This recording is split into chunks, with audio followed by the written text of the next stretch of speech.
Saat ini kita akan membahas tentang gerakan janin. Ya, nah seringkali gerakan janin ini menjadi sesuatu yang pertanyaan pada sehari-hari.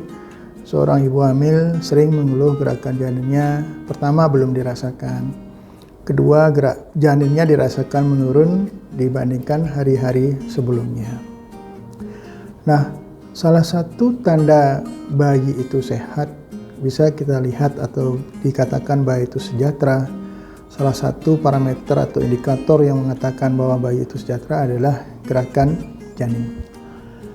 Gerakan janin yang dirasakan ibu itu bervariasi setiap orang dan mulai dirasakan pertama kali pada seorang ibu hamil itu berkisar umur kehamilan 16 sampai 22 minggu.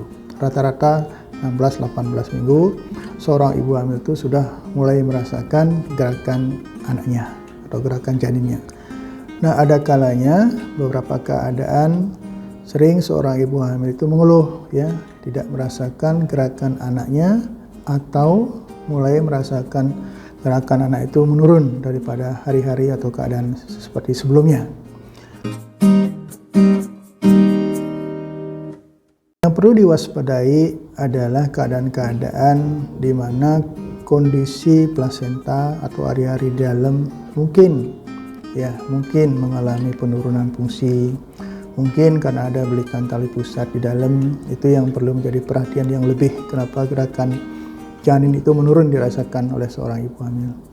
Nah, pada umumnya gerakan janin menurun itu yang pertama, bayi itu sendiri sedang tidur di dalam. Ya, artinya di dalam kandungan, di dalam rahim, bayi itu juga bisa tidur. Ya, dia rata-rata tidur itu sampai 20-40 menit dalam keadaan tertidur tertentu itu. Seorang ibu hamil tidak akan merasakan gerakan janinnya. Nah, dalam keadaan seperti ini itu adalah hal yang normal atau yang wajar, jadi bayi itu juga tidur di dalam dalam rahim tentu. Nah, kedua yang kita waspadai atau dalam keadaan tertentu adalah dalam keadaan ibunya sedang beraktivitas, di mana dalam keadaan aktivitas tersebut mungkin bayi itu kurang dapat asupan zat gula sehingga dia malas untuk bergerak. Artinya ada aktivitas di mana dibutuhkan oksigen, energi katakanlah disebarkan ke ibu ke janin yang berkurang sehingga gerakan janin pun akan menurun. Nah, yang ketiga dalam keadaan ibu yang kurang makan.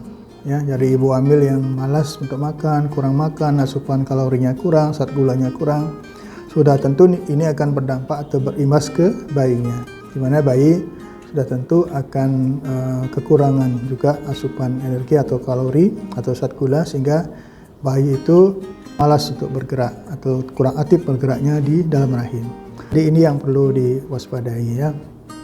Nah, keadaan-keadaan lain misalnya ada belitan tali pusat di dalam. Ada lilitan tali pusat itu juga bisa terjadi pada bayi yang di dalam. Artinya bisa terjadi di leher, di badannya, di tangan, di kaki dan sebagainya. Jadi belitan atau penekanan tali pusat ini akan mempengaruhi aliran darah uteroplasenta namanya dari rahim ke plasenta yang selanjutnya ke bayi. Jadi dalam keadaan aliran darah menurun, sudah tentu akan membawa dampak pasokan oksigen, pasokan nutrisi atau kalori ke bayi itu juga akan menurun sehingga bayi itu kurang mendapat asupan, kurang mendapat zat gula sehingga malaslah dia bergerak di dalam. Nah, itu yang bisa terjadi dalam keadaan ibunya belum makan atau kurang asupan makanannya. Kemudian dalam keadaan yang lain itu misalnya dalam keadaan letak janin atau posisi janin. Kalau letak janin ini di anterior, di depan artinya jadi dia menghadap ke punggung ibu, posisi janinnya itu sudah tentu gerakan janin itu tidak akan langsung dirasakan oleh ibu hamil tersebut di bagian perutnya di depan. Kemudian berikutnya letak ari-ari, letak plasenta. Kalau letak plasenta di depan, artinya di bagian depan dari dinding rahim, sudah tentu gerakan bayi atau gerakan janin itu tidak akan bersentuhan langsung dengan dinding rahim karena ada bantalan di sana, artinya bantalan dari plasenta atau ari-ari. Itu yang menyebabkan gerakan janin itu tidak langsung dirasakan oleh ibu tersebut. Nah, keadaan-keadaan lain misalnya dalam kondisi yang berbahaya. Nah, kondisi berbahaya ini yang perlu kita waspadai lebih cermat. Dalam arti misalnya ibunya terjadi pasokan oksigen, pasokan nutrisi atau suplai oksigen aliran darah dari uterus atau dari rahim ke plasenta itu berkurang. Misalnya pada keadaan-keadaan penyakit tertentu pada ibu hamil ya, misalnya pada ibu hamil yang menderita hipertensi dalam kehamilan atau preeklamsi, eklamsi ya, ibu yang mengalami sesak napas atau dalam keadaan misalnya katakanlah serangan asma ya, ibunya ada kencing manis atau diabetes mellitus dan penyakit-penyakit medis lain yang berpengaruh kepada perfusi atau aliran darah dari rahim ke plasenta. Nah, ini yang mengakibatkan juga terjadinya istilah kita insuf plasenta atau insufisiensi plasenta, artinya kekurangan asupan atau sirkulasi darah di uteroplasenta itu akan terganggu sehingga pasokan oksigen ke bayi juga akan menurun. Jadi bayi akan bisa istilah kita mengalami hipoksia ya, kurang oksigen dia di dalam, sehingga bayi itu akan malas untuk bergerak. Nah, hal-hal ini yang bisa terjadi. Di samping memang pada penyakit-penyakit tertentu, misalnya terjadinya kelainan di plasenta atau lepasnya plasenta sebelum waktunya. Nah, itu yang juga bisa berdampak mengakibatkan aliran darah atau sirkulasi uteroplasenta dari rahim ke plasenta itu terganggu sehingga bayi itu janin itu akan kekurangan pasokan oksigen yang dia terima sehingga dia akan sebagai dampaknya bisa tidak aktif dia bergerak, dan itu menunjukkan suatu kegawat daruratan istilah kita di kebidanan atau yang kita sering disebut dengan gawat janin.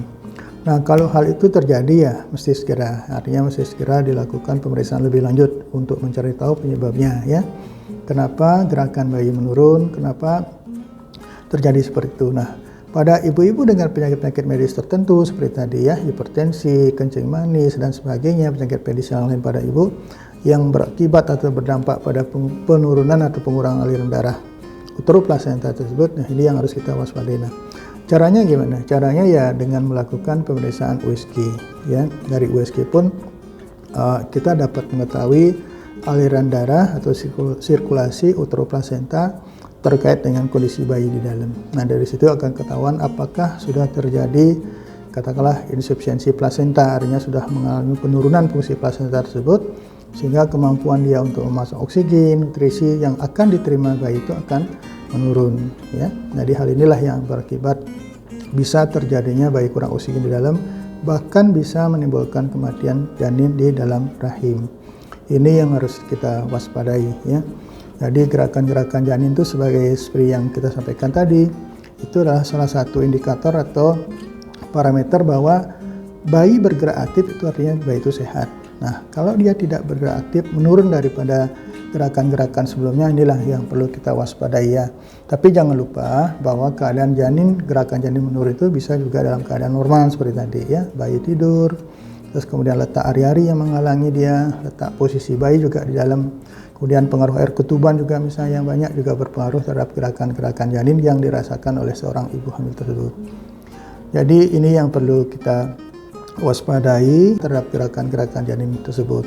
Sehingga pada setiap kesempatan seorang ibu hamil yang melakukan pemeriksaan kehamilan, selalu kita bertanya ya, sebagai seorang petugas selalu kita bertanya bagaimana gerakan janinnya, apakah aktif, sehat dan sebagainya ya. Termasuk apakah ada perdarahan atau keluhan lain yang bisa terjadi selama berlangsungnya proses kehamilan tersebut.